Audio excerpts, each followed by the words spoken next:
This motherfucker's been watering his grass for like 3 weeks. Meanwhile, I've done sweet fuck all. And it's already coming back on its own. My grass, their grass. Today we're travelling past our native reserve. This is sort of what we call our back road. It's basically, I like to say, dug in, meaning that people drove their vehicles through the reserve, and eventually it created like this flat spot which became like the back road between the local community and the other road that connects to other roads. My attention deficit has got me ill. Climbing up these mountainous hills I will. How many times do I just find the pain, the strain that hurts my mind today? Back road I was talking about on the drive up here, and some of the footage you can see of us driving along. And this back road takes you all the way to a couple of towns. Now, one is 30 kilometers from my house. If you follow this road, you'll end up all the way around and that way, and there will be a town with shops. Now, if you follow it and turn left, you'll keep driving until you hit a major highway again, which will take you all the way up to another town, which is 26 kilometers away from my home. And it's very quiet out here, and you don't see a lot of anything in the morning at the very least. And it makes for a nice long walk from my home. And over that way there is a campground which anyone can go for free and just hang out there and sleep there and whatnot. The walk from my house to the campground is about 12 kilometers. It's a fair trek, but it would be awesome to do. And then there's more trails and tracks through that campground which go on for days and days and days. I've taken a bike ride or two down this road. Haven't done it in a while, but yeah, let's just go for a little journey on the road here. And right now we're gonna be a little quiet and then take this walk together in silence, okay?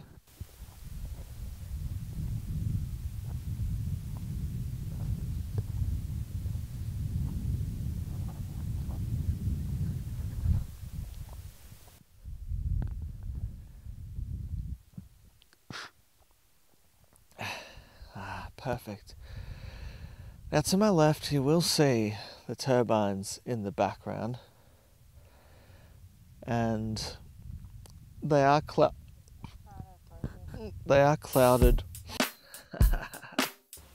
So this is one of my local walking areas near the other campground. Another fun little place to actually walk around, which I haven't been in a while. This comes off the back road. These logs have been placed here. I guess there's some sort of indication of parking.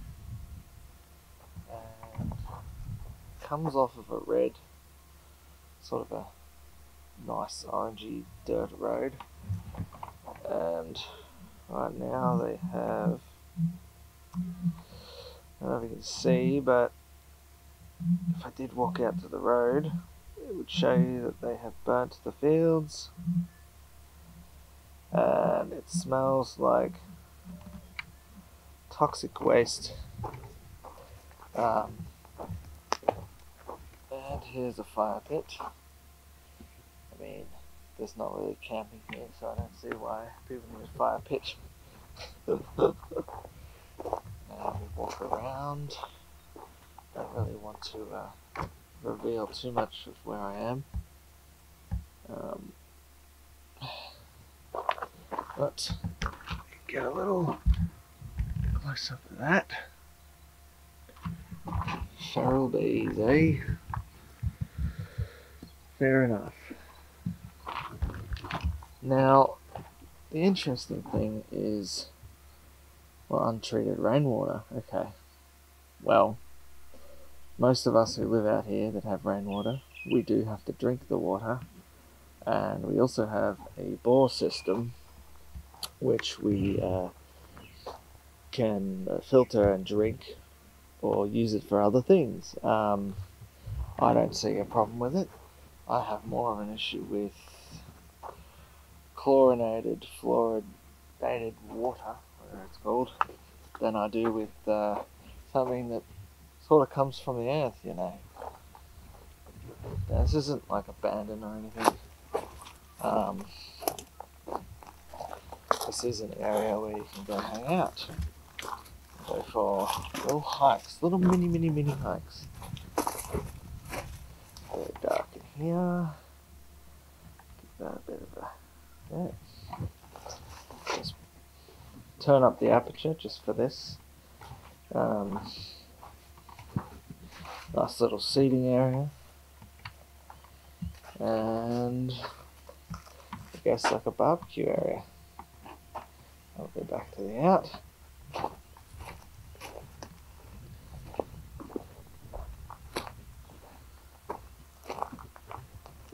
There's a trail sign, and one of the trails. It's not very long, but it'll lead you up to some turbines. Toilet block.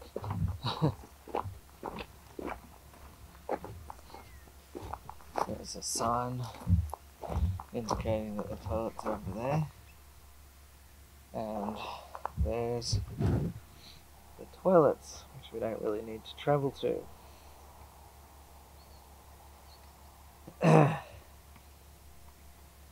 And believe it or not, even if we're out here in a bush reserve, they do change the dunny rolls. Over here, I can't remember, it was like a couple of years ago or something like that, maybe a year ago, I'm not sure. There was a burnt out log. I think there's some remains of it actually.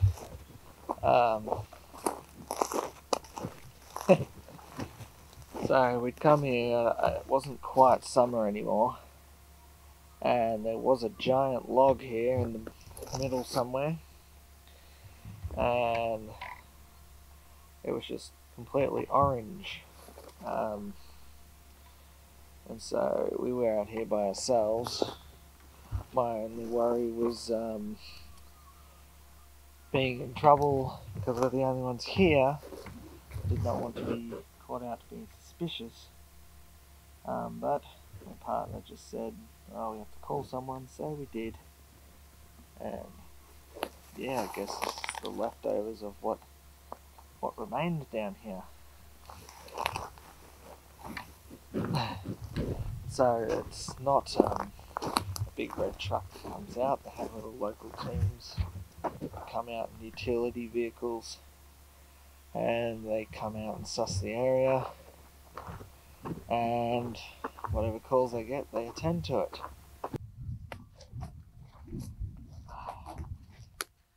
Some bones. Bones. Oh, there's some bones. Yeah, this is likely from a kangaroo. That would be its teeth. Some more kangaroo bones. Seasons have changed again, and the fields are being burnt for farmers,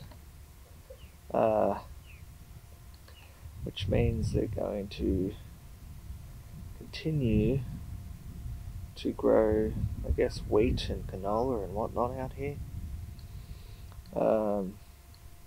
I didn't know we was going to be surrounded by farmland. It is a curse. The reason it's a curse is because you have to smell this disgusting toxic smoke, and sometimes you cannot sleep because you breathe the whole thing in all night as if there were a fire. And it's problematic because all of the mice gather around in the fields during a time period, and then when the fields are burnt and when the farming is done, all the mice come to the local areas, the towns, the townships, and they destroy organic crops, and they eat all your food, and supermarkets continue to promote bait and all sorts of things. And yes, I know farmers have to pay for bait too and do all that, but it's all just so we can continue to grow something that is not good for us.